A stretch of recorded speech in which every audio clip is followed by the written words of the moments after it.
Hello.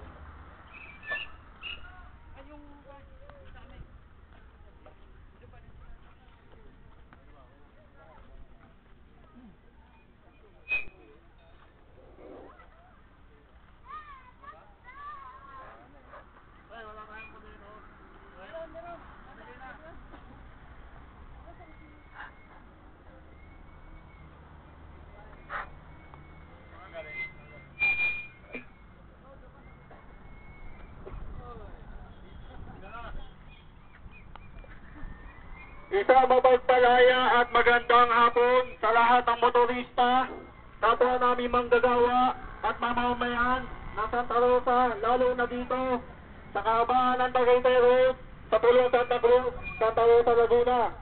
Kami po ang manggagawa ng AEC Boarding Company of Asia Employees Union ay nagsasagawa ng isang kilos protesta sa kadahilan ng hindi po maganda ang nangyayari sa aming CBA. Sa loob po ng 4 na buwan na masinsin at disiplinado pakikipagsikinasyon ng aming hanay ng Union sa aming kapitalistang AEC, hindi po nagpakita na sensibilidad ang mga namumuno sa aming kumpanya upang harapin at bigyan ang mga nararapat na benepisyo o dagdagan.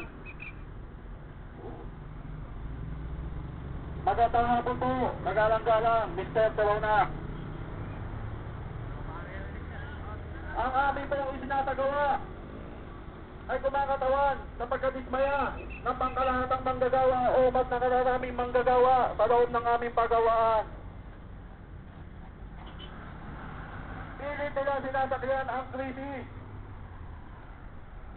Ngunit ang aming kumpanya sa katotohanan ay hindi naging apektado o hindi gaanong tinamaan ng krisis. Sa loob po ng 2 taon, ang aming pong kumpanya ay nagsamal ng milyong-milyong tubo, milyong-milyong halaga.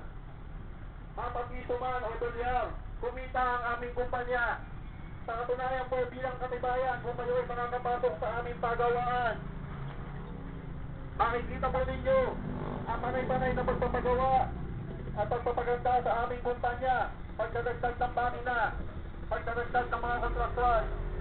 Ngunit ang kapalit ay binibigay sa aming mga lehitimong regular na manggagawa ng AEC ay ang hindi makatuwirang salary standardization. Salary standardization na kahit ang Department of Labor ay hindi alam kung ano